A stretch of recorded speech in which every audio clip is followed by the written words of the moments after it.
તલવાર સાથે 2 શખ્સો છે તેમણે માથાકૂટ કરી હતી. કઈ જગ્યાનો બનાવ હતો, સમગ્ર હકીકત શું સામે આવી છે અને શું ફરિયાદ નોંધવામાં આવી છે? ગઈ 19/12/2025 કલાક 14:45 વાગે છોટાલાલની ચાલી ગેટ નંબર 5 પાસે ફરિયાદી છે ઇકબાલ ખાન પઠાણ પોતે નમાજ પઢીને પોતાના ઘરે જતા હતા. તે દરમિયાન એમની બાજુમાં પડોશમાં જ રહેતા મેરાજભાઈ મકબૂલભાઈ અંસારી નાઓએ તેઓને ગંદી બીભત્સ ગાળો બોલતા અને ફરિયાદીને એવું કહેલ કે તું કામ મારી સામે કતરાઈને જોઈ છે, એ બાબતે ગંદી બીભત્સ ગાળો બોલીને બોલાચાલી કરેલ અને તલવારમાં લઈને જાહેરમાં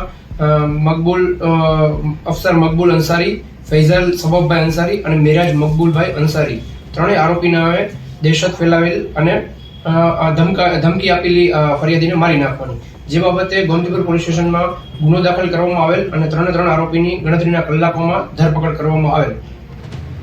સાહેબ, આપણે કઈ કલમો હેઠળ ગુનો દાખલ કરવામાં આવ્યો છે? પોલીસે શું કામગીરી હાથ કરી છે? BNS ની કલમ 296B, 351(3) અને 324(2) જે એક્ટિવાને નુકસાન કરેલ છે તે બાબતની કલમો લગાડીને કાયદેસરની કાર્યવાહી હાથ ધરવામાં આવેલ છે. સાહેબ, આરોપીનું બેકગ્રાઉન્ડ શું છે, શું કરે છે, કોઈ ગુનાહિત ઇતિહાસ સામે આવ્યો છે? આરોપી ઉપર અગાઉ ચોરીના તથા મારામારી ઝઘડાના ગુનાઓ દાખલ થયેલ છે. ત્રણે સામે સાહેબ ગુનાઓ છે કે ખાલી એક જ બે આરોપી છે? ત્રણ સામે ગુના છે. કોઈ બેકગ્રાઉન્ડ કઈ જણાવો ને, શું કરે છે, કામ ધંધો શું કરે છે? અત્યારે તો એ લોકો છૂટક મજૂરી એ ટાઈપનું કામ જ કરે છે, પણ ગુનાઓ અગાઉ ગોમતીપુર પોલીસ સ્ટેશનમાં એ લોકો વિરુદ્ધ દાખલ થયેલા છે. સાહેબ, મુખ્ય કારણ શું? પોલીસ તપાસમાં શું સામે આવ્યું? જૂની અદાવત હતી કે શું આવે? 2023માં આ લોકોને એક ઝઘડો થયેલો, એની જૂની અદાવત પણ થોડી હતી.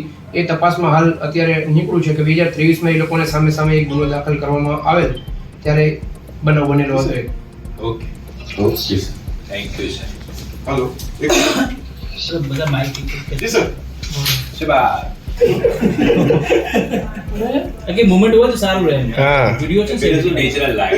બીનવારસી વાળામાં લાસ્ટ પડી એમાં PM રિપોર્ટ આવી ગયો કે નથી આવ્યો? ના, બાકી બાકી હતી એમાં એડી છે 99%.